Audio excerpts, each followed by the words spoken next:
Dans les premières vidéos de cette série, nous avons d'abord vu que HTTP était un protocole qui permettait de transférer les documents d'un système hypermédia entre serveur et client.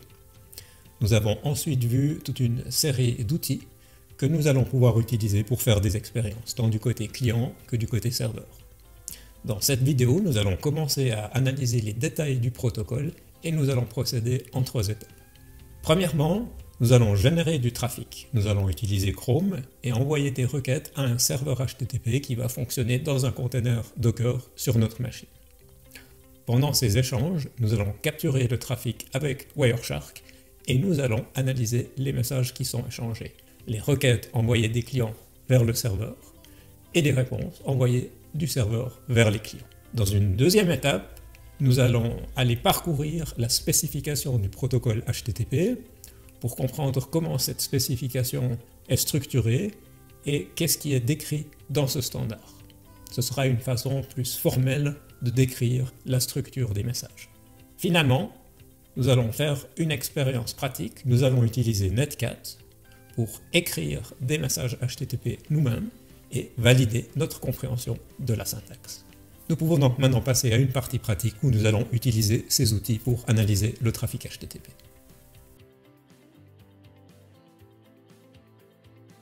Comme point de départ, nous sommes ici dans un repos GitHub que nous avons déjà vu dans une vidéo précédente et qui définit notre image Docker qui va contenir le serveur HTTPD Apache et du contenu que nous avons rédigé nous. Donc j'ai cloné ce repos sur ma machine et puis dedans j'ai ce script run container que je vais pouvoir exécuter pour démarrer le container et donc démarrer le serveur HTTP.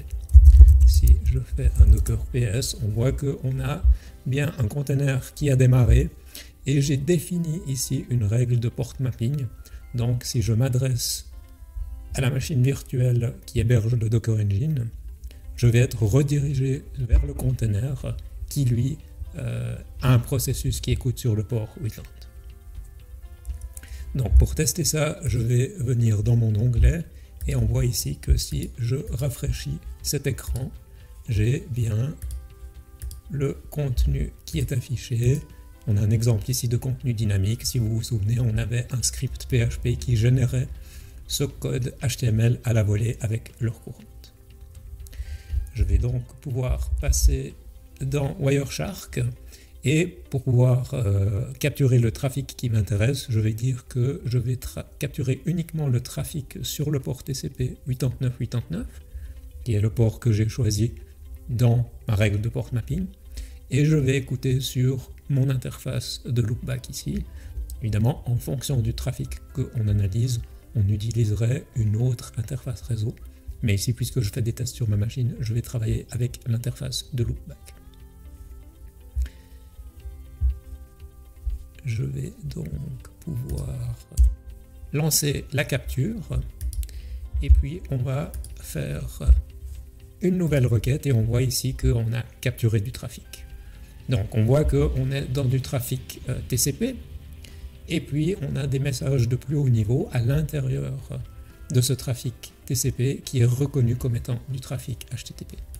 Donc dans Wireshark, j'ai la possibilité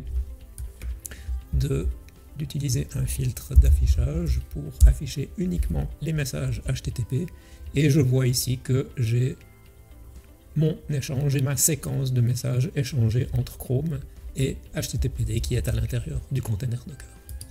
Alors ce que je peux faire ici, c'est afficher le flux TCP et ce qu'on voit, c'est que au sein d'une connexion TCP, j'ai une séquence d'échanges.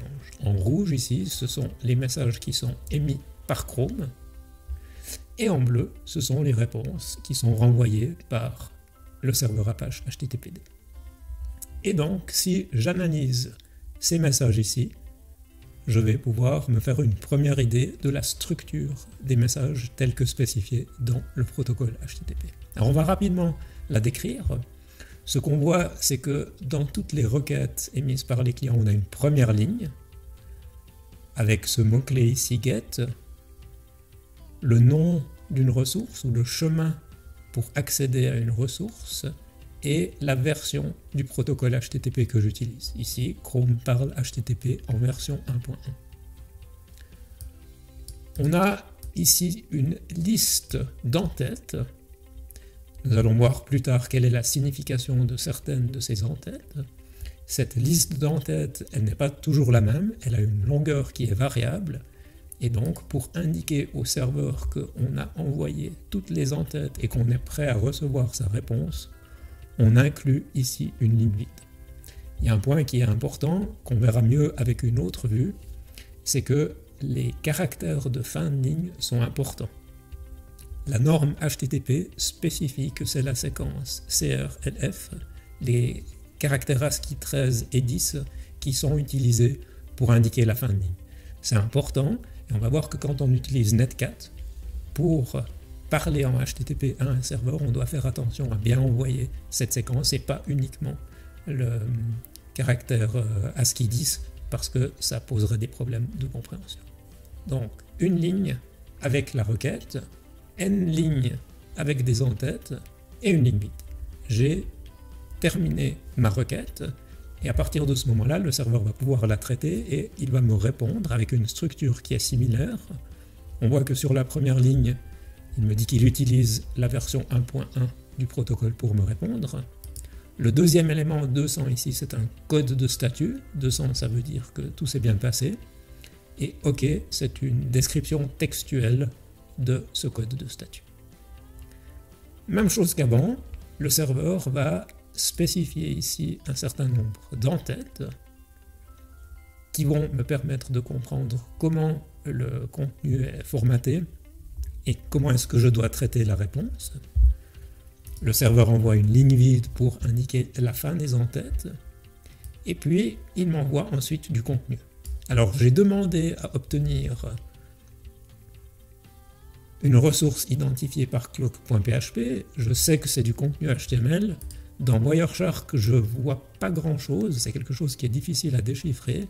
La raison, c'est que le serveur a compressé le contenu, et donc le client qui reçoit ce flux de bytes doit le décompresser. Ça, c'est un choix qui est fait pendant la discussion. Ce serait tout à fait possible pour le client de dire qu'il n'est pas capable de traiter le contenu compressé. À ce moment-là, le serveur lui enverrait le contenu brut. On voit ici que quand le client a envoyé sa requête, il a dit qu'il était capable de traiter le contenu zip. Requête, réponse, on voit que dans les deux cas, on a une première ligne suivie de n lignes d'entête, suivie d'une ligne vide. Dans le premier cas, je fais un get, je n'ai pas besoin d'envoyer des données au serveur. En revanche, le serveur, lui, quand il me répond, il va m'envoyer une représentation de cette ressource. Comment est-ce que je sais que je suis arrivé au bout, que j'ai reçu toute la réponse du serveur? Eh bien, on voit ici qu'une des entêtes, la longueur de contenu, m'indique que je vais recevoir ces 261 bytes. C'est une des manières qui est utilisée dans le protocole HTTP pour délimiter la fin de la réponse.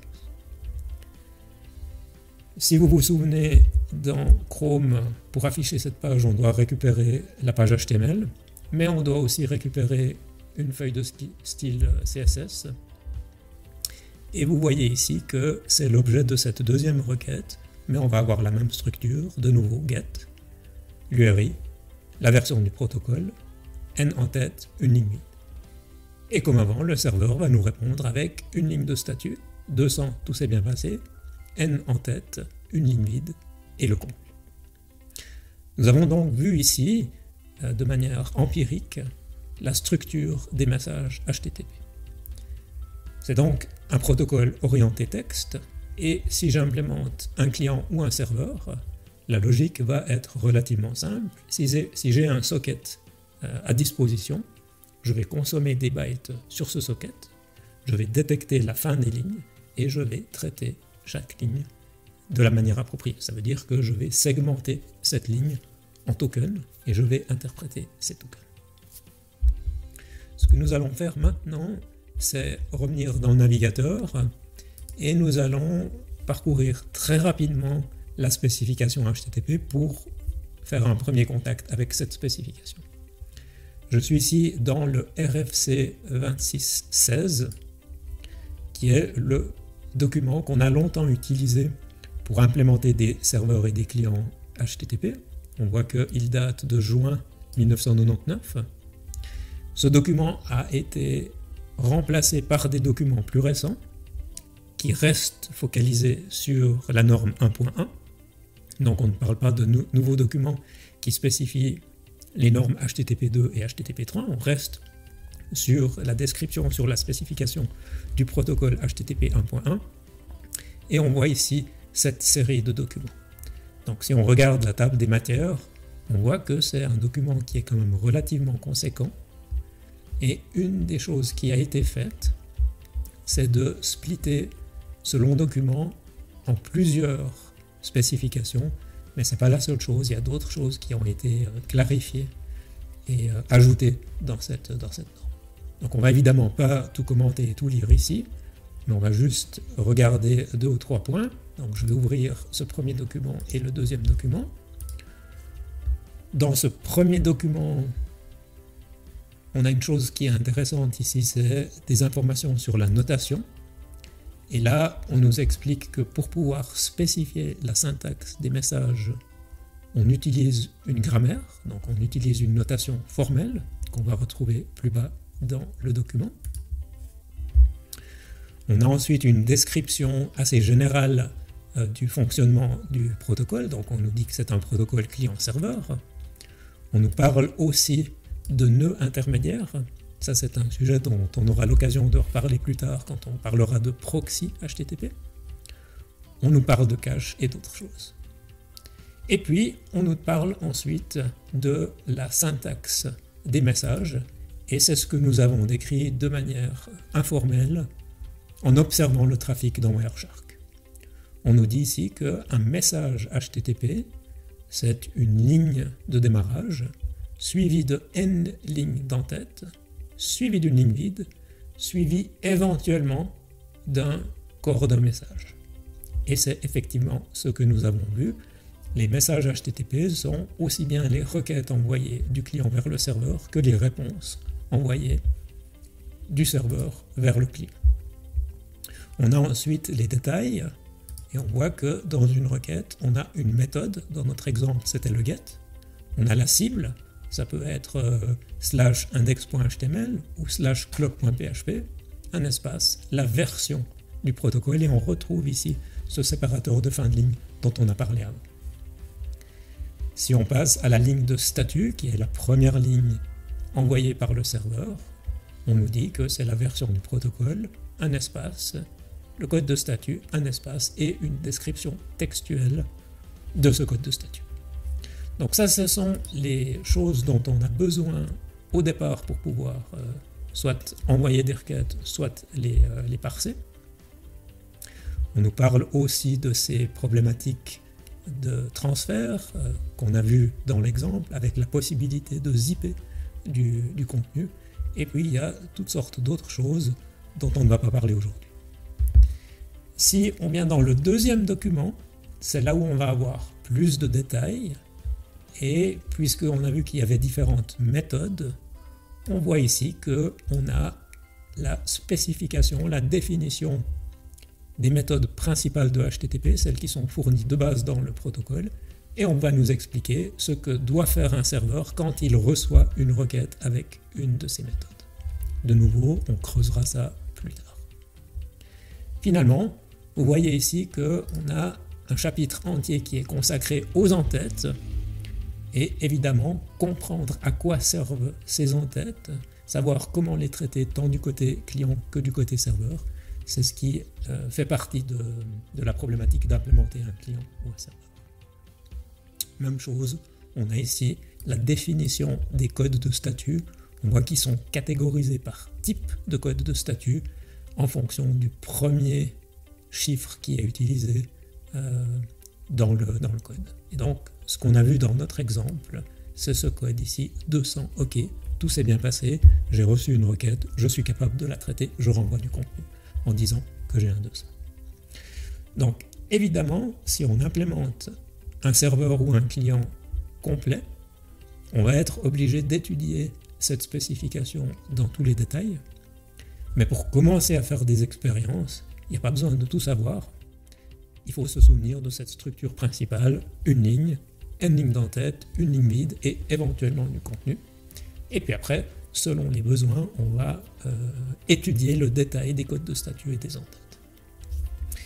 Comprendre et connaître la signification de ces codes de statut ou le rôle des entêtes, ce n'est pas quelque chose qui est utile seulement si on fait l'implémentation d'un client ou d'un serveur, c'est aussi quelque chose qui est indispensable quand on fait du développement d'applications web. Donc c'est quelque chose que vous allez toutes et tous probablement devoir faire. Je ne vais pas aller plus loin dans cette description, dans cette première rencontre de la spécification HTTP, mais ce que nous allons faire maintenant, c'est mettre en pratique ce que nous avons découvert et nous allons écrire nos premières requêtes HTTP à la main. Pour ça, je vais venir dans mon terminal. Donc, je suis ici dans un terminal macOS et je vais faire la même chose que ce que Chrome faisait.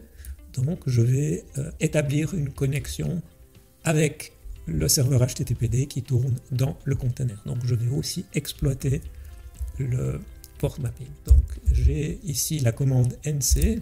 Si on utilise le flag -h pour voir les options, on voit ici qu'on a la possibilité de dire à Netcat que chaque fois qu'on appuie sur la touche entrée, on veut envoyer cette séquence de 2 caractères. Donc ça, c'est important de le faire, sinon ça ne va pas fonctionner correctement.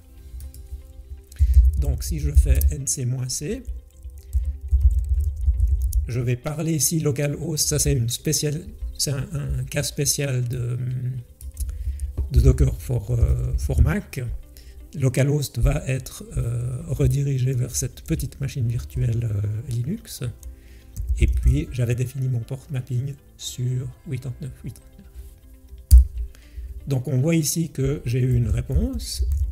Je vais préparer ma première ligne. Je vais demander le document qui est à la racine. Et je vais dire que j'utilise la version 1.1 du protocole. Je dois envoyer au moins une entête, qui est l'entête host, qui fera l'objet d'une vidéo. Et je m'adresse à localhost 89.89. Ici, j'utilise la même chose, on verra plus tard que c'est important. Alors, vous voyez ici, j'ai pas été assez rapide. J'ai une réponse du serveur. Donc, on voit ici que le serveur m'a répondu la première ligne, mais cette fois-ci, c'est pas un 200, c'est un 408. Je retrouve mes n entêtes, ma ligne vide, et puis le contenu, la réponse, et cette fois-ci, il n'est pas zippé. Alors, je vais refaire la commande, mais cette fois-ci, je vais aller un petit peu plus vite.